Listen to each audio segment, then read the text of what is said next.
Hi students, welcome all of you. Hope all of you are well and taking care. Today in our class we will discuss next topic of chapter 7 12th class alternating current में.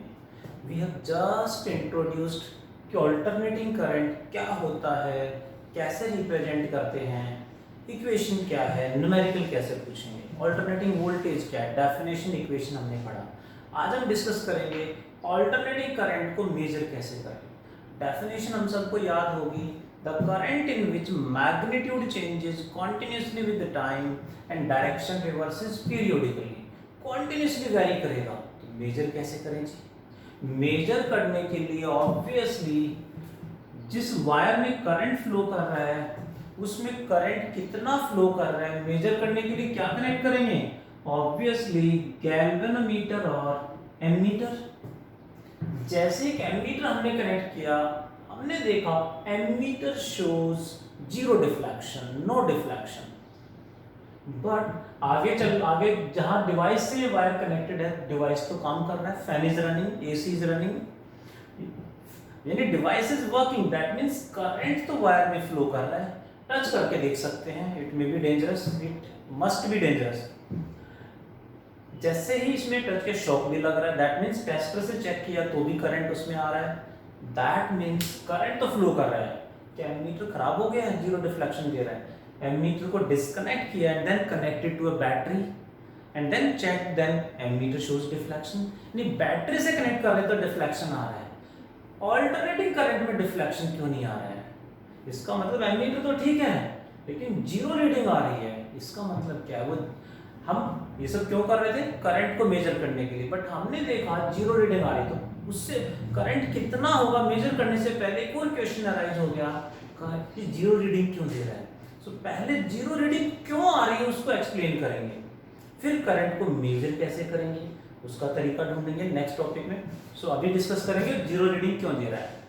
उसके लिए topic पढ़ेंगे average और mean value of alternating current. पढ़ें, देखें जरा average current क्या होता है, मीन करंट क्या होता है.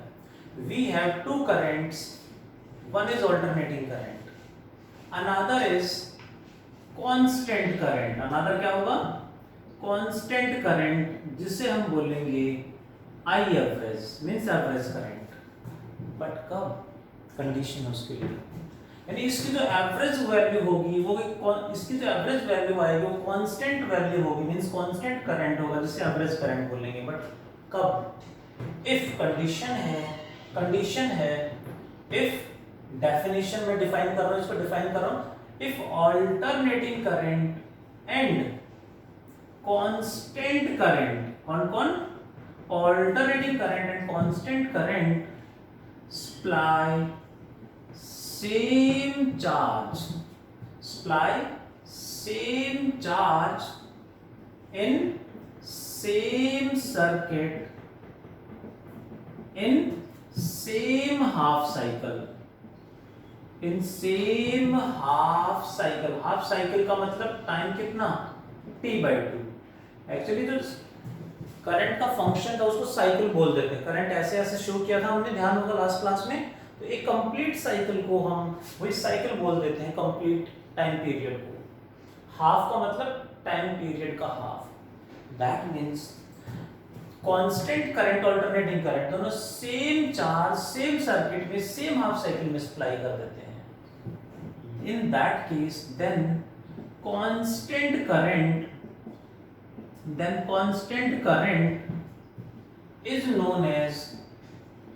is known as average value of alternating current. क्या बोलेंगे, एवरेज और mean value of AC alternating current. कितनी वैल्यू होगी, लेट अस चेक. जो डेफिनेशन है उसको अप्लाई कर देते हैं. सेम चार्ज सप्लाई करें, कौन AC एंड कांस्टेंट करंट, दोनों का चार्ज मेजर करेंगे. Let first measure, let charge supplied by, first we will calculate charge supplied by alternating current.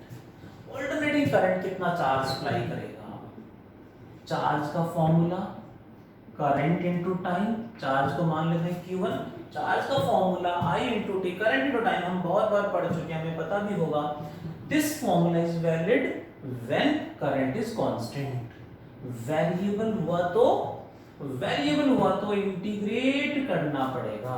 And we know alternative current की definition हमने पढ़ी, magnitude changes continuously with time, यानी variable है तो integrate करना पड़ेगा, और इंटीग्रेट करेंगे तो t नहीं होगा dt बन जाएगा। वो इंटीग्रेशन का सिंबल है, it should be dt, integration I dt। Q1 is equals to integration I की इक्वेशन कौन बताएगा? करंट की वैल्यू क्या होगी? I naught sine omega t और dt एज इट इज। कितने टाइम में? हाफ साइकिल में, same half cycle means limit becomes 0 to t/2, half cycle में 0 to t/2 equals to I naught as it is, sine का integration सबको पता होगा, बहुत बार पढ़ चुके हैं, साइन का integration is minus cos omega T upon omega भी आएगा, प्लीज ध्यान देंगे। साइन का differentiation cos and integration minus cos omega T divided by omega भी आएगा, नीचे डिनोमिनेटर में आएगा। जैसे इंटीग्रेट किया, limit 0 to t/2 square bracket पे आ जाएंगे, लिमिट पुट कर देते हैं। Q1 becomes equals to minus I not by omega बाहर रख लेते हैं, इसमें लिमिट पुट करेंगे कॉस, जब लिमिट पुट करेंगे तो ओमेगा की वैल्यू भी पुट करते हैं, omega is 2 pi by capital T into small t की जगह लिमिट आएगी t/2 minus cos, final value minus initial put करेंगे 0, ओमेगा इंटू 0 0 हो जाएगा, t से t एंड 2 से 2 कैंसिल हो गया, minus I not by omega की वैल्यू यहां भी पुट कर देंगे, that is 2 pi by t ऊपर चला जाएगा, cos पाई 2 तो कट गया, what is cos pi, cos 180 minus 1 minus cos 0 is also 1, how much it is, this becomes equal to कितना होना चाहिए, दैट इज ऑब्वियसली माइनस 1 -2 से माइनस कट जाएगा, 2 से 2 कैंसिल हो जाएगा, it becomes I not t by pi, I not t by pi. कोई doubt यहां तक? Hope all of you got it. Now this is the charge supplied by AC। Similarly in the same way, charge supplied by constant current, जो constant current होगा उसे I average बोलेंगे, कब? जब दोनों चार्ज इक्वल होंगे। Charge supplied by constant current कितना होगा? दैट इज लेट Q2 मान लेते हैं। Formula is again same, current into time when current is constant, variable हुआ तो इंटीग्रेट करना पड़ेगा। अल्टरनेटिंग करंट वेरिएबल था इसलिए इंटीग्रेट किया, बट इसको बार-बार लिखना है, सप्लाइड बाय कांस्टेंट करंट, यानी कांस्टेंट करंट है तो इंटीग्रेट नहीं करना, डायरेक्ट वैल्यू पुट करेंगे। जो भी कांस्टेंट करंट होगा क्या बोलेंगे? I average. ये कितने टाइम में जी? Half cycle means t/2। This is charge supplied by AC and this is charge supplied by constant current in half cycle. Definition कहती है सेम चार्ज होनी चाहिए, सेम सर्किट में, सेम हाफ साइकिल में। According to definition of I average current की जो definition है, according to that charges Q2 and Q1 must be same. Q2 equals to Q1, Q2 is I average into t/2 and Q1 is I naught t by pi। Let us solve, t से t cancel हो जाएगा, what is the average current? I average becomes equal to, by cross multiplying 2 I naught by pi, कितना आ गया? 2 I naught by pi, 2 by pi को solve करेंगे तो ये आएगा 0.636 I naught, it can also be written as 63.6% of I naught, ऐसे भी लिख सकते हैं। सेम थिंग, ऐसे याद रखें, ऐसे याद रखें, आपकी चॉइस है। This is average current in half cycle. Similarly additional point है, जो बोर्ड एग्जाम में आ चुका है, डेरिवेशन आ चुका है, derive expression for alternate average value phase C, तो हमें ऐसे डेराइव करना था। एडिशनल पॉइंट जो हम पढ़ रहे थे स्टार्टिंग में, मैंने बताया additional point in complete cycle, or you can say in full cycle, means t equals to capital T. What is I average? Full cycle में एवरेज वैल्यू क्या आएगी? फुल साइकिल की यहाँ पे फुल साइकिल ले लेंगे, कैपिटल टी रखेंगे, यानी लिमिट 0 टू कैपिटल टी ले लेंगे, एंड सेम स्टेप्स में सॉल्व करेंगे तो we will got 0 in full cycle. I average current becomes 0। Full cycle में 0 करंट आएगा। Got it?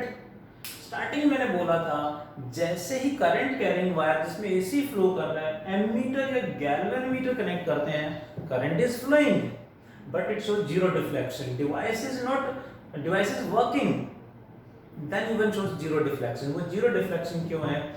बिकॉज जो डिवाइस है, जो गैल्वेनोमीटर है, एमीटर है, वो एवरेज करंट मेजर कर रहा है, and average current in each full cycle, in each cycle average current is 0, इसीलिए वो रीडिंग 0 आ रही है। Got it? Galvanometer reads 0, ammeter reads 0 because galvanometer और एमीटर मेजर्स एवरेज करंट, और एवरेज करंट 0 है ईच फुल साइकिल में, इसीलिए गैल्वेनोमीटर या एमीटर जो हमने पढ़े हैं पहले, उनसे ऑल्टरनेटिंग करंट मेजर नहीं होगा। ऑल्टरनेटिंग करंट को मेजर करने के लिए डिफरेंट टाइप ऑफ इंस्ट्रूमेंट्स हमें बनाने पड़े। वो कैसे मेजर करेंगे वो आगे पढ़ेंगे अभी। In the same way please देखेंगे जरा, ऑर्डिनरी इसको बोल देते हैं, दैट्स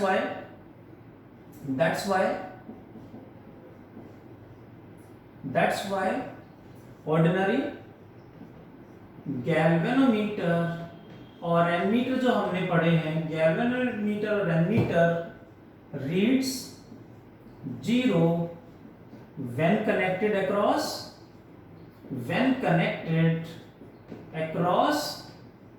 alternating current। जब भी एसी से कनेक्ट करेंगे, बिकॉज 0 रीड करते हैं, because they reads average current,